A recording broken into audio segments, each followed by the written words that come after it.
Imagine this. The sun sinks behind a dense, unfamiliar forest, painting the sky in fiery shades of orange and red. This is the world we're stepping into, a colonial settlement on the edge of the known world, where every sunset brings with it a mix of caution and quiet relief. As golden light spills across the wooden huts, the day's hard labor finally ceases. The thud of axes striking wood falls silent. Farmers, their faces etched with the day's toil, wipe sweat from their brows. Tools are laid down, and the air fills with the scent of smoke from cooking fires. A bell tolls, a soft but firm signal that evening is here, calling children back from the fields and prompting a change of guards on the high palisade walls. The air cools, a welcome break from the day's heat. Birds settle into the treetops, and livestock is guided into safe enclosures.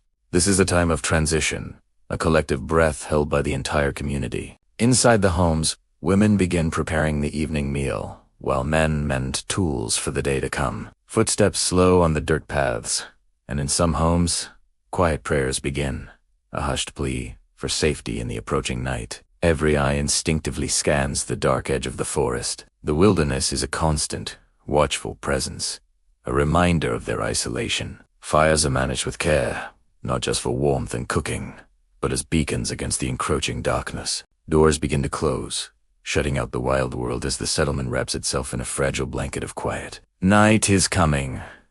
The evening duties are a well-practiced ritual. Hunters return, their small game a welcome addition to the larder. Fish are cleaned by the river's edge, corn is shelled by hand, and the comforting smell of baking bread drifts from the heart. Children, though tired, help with simple chores as their mothers soothe infants and their fathers check the fences and locks one last time. Outside, watchmen prepare their torches, their flames soon to be the only stars on the ground. Weapons are inspected, a grim but necessary routine. At each doorway, dirt-covered boots are removed, and weary hands are washed clean. Simple wooden tables are set, and the hearty aroma of stew fills the small cabins, drawing families together. Around the fire, the day's stories are shared tales of small triumphs and minor disputes. A brief burst of laughter cuts through the tension, a precious sound in this quiet world. But outside, the forest darkens completely. The hum of insects rheezes,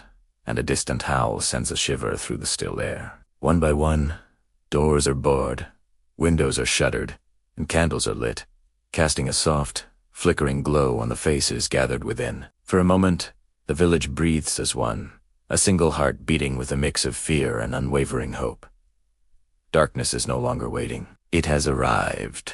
The evening meal is a solemn affair. Food, earned through sweat and struggle, is shared with care. Portions are modest, and gratitude is spoken aloud. The elders, their voices raspy with age, speak of the old country, their stories a bridge to a world left behind. The children listen, their eyes wide, the memories of a distant home softening the harsh realities of their new one. The scrape of wooden spoons against bowls is the only music. Hunger is eased, but the memory of it lingers. Even in these quiet moments, the work never truly ends. A mother hums a lullaby, a father sharpens a blade by the firelight, his hands never idle. The flames crackle, a comforting sound against the vast silence outside where guards patrolled the perimeter, their faces grim and focused. The forest seems to stretch on forever, a dark sea of moving shadows and unseen life. Tea, meal, ends, dishes are cleaned, and sleepy children are bundled into blankets. Before sleep, a final look is taken outside. The stars are brilliant now, scattered across the black sky, and a sliver of moon begins its slow ascent. Whispers replace conversation as the day's finally released, and weary bodies surrender to rest. The night has claimed the settlement. The watchful hours begin. Along the palisade, torchlight flickers, casting long, dancing shadows. The guards move with a quiet, practiced rhythm, their footsteps a soft echo in the night. Every sense is on high alert, straining for any sound that doesn't belong yet. Snapped twig. A rustle in the undergrowth. A branch breaks in the distance, and hands instinctively tighten on weapons. But nothing emerges from the darkness. There is only the wind, the stars, and the suffocating sense of being watched.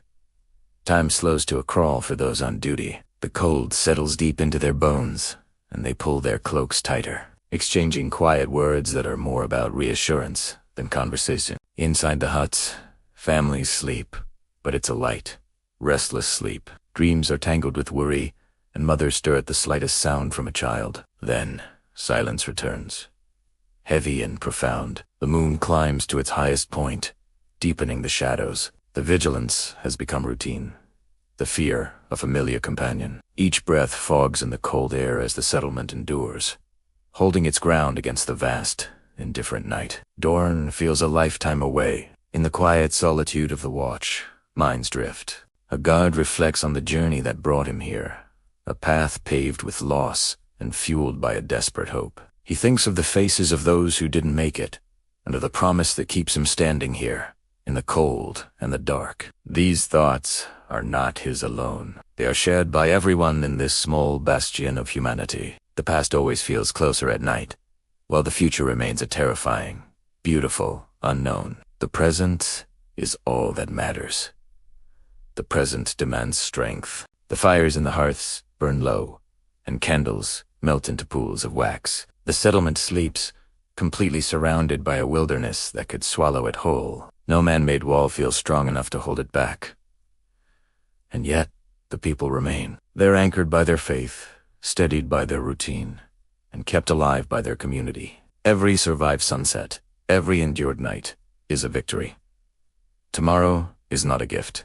It is earned. The wind whispers through the trees, a timeless song of persistence. The land is vast, and they are small, but they are learning, adapting, persisting. The fear becomes manageable, the hope grows stronger, and roots, both literal and metaphorical, begin to take hold in this new soil. The night is long, but its grip is not absolute. Just as the darkness feels eternal, a subtle shift occurs. The eastern sky lightens, a barely perceptible change from black to deep indigo. The guards, attuned to the rhythms of the night, feel it instantly. Roosters, still silent, seem to hold their breath in anticipation. The forest, which was alive with nocturnal sounds, grows quiet once more.